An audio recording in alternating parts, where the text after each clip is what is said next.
parle. Chaque jour, Charles et Carole vous présentent la leçon de l'école du sabbat.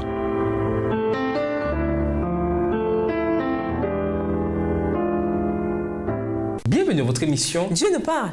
Nous voilà vendredi 6 janvier.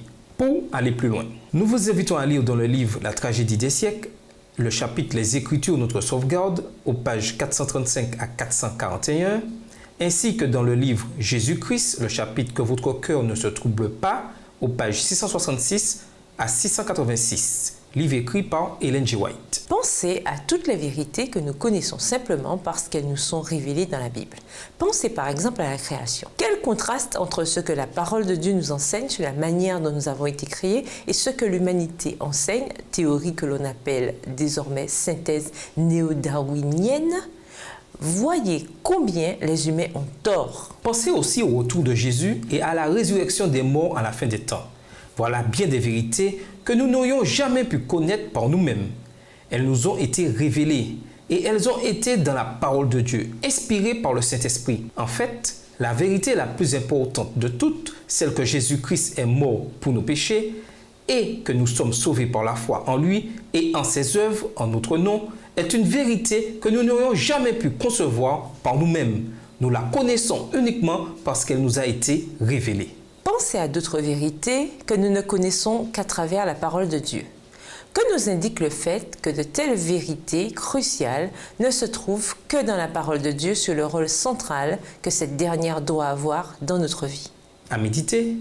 Pourquoi la Bible est-elle un guide plus sûr que les impressions subjectives en matière de questions spirituelles? Quelles conséquences doit-on affronter quand on n'accepte pas la Bible comme norme pour éprouver tout enseignement et jusqu'à nos expériences spirituelles? On entend souvent le mot « vérité » employé dans toutes sortes de contextes. En classe, évoquer le concept de vérité, c'est-à-dire ce qui est vrai et ce qui ne l'est pas. Mais aussi quand nous disons que quelque chose est vrai. Que signifie « c'est vrai » ? Comment votre Église doit-elle réagir si jamais quelqu'un prétend avoir de nouvelles lumières? Réfléchissez à la différence radicale entre la conception biblique de notre création et les enseignements de la sagesse humaine. Ce que la sagesse humaine enseigne, autrement dit, ce que les toutes dernières compréhensions de la théorie de l'évolution enseignent, est complètement contraire au message biblique.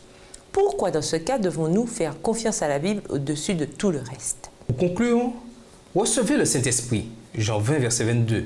Par ces simples mots, Jésus fit aux disciples le plus grand don jamais accordé aux êtres humains. Dans l'effervescence des jours précédant la mort de Jésus, les disciples ne pouvaient saisir la pleine signification de l'Esprit Saint promis.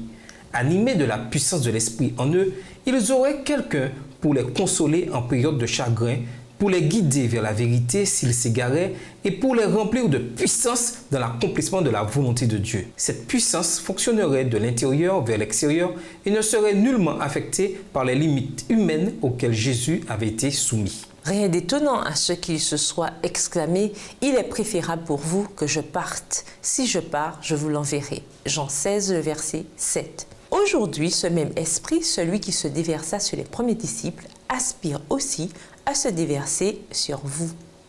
Au revoir. Et à demain si Dieu veut.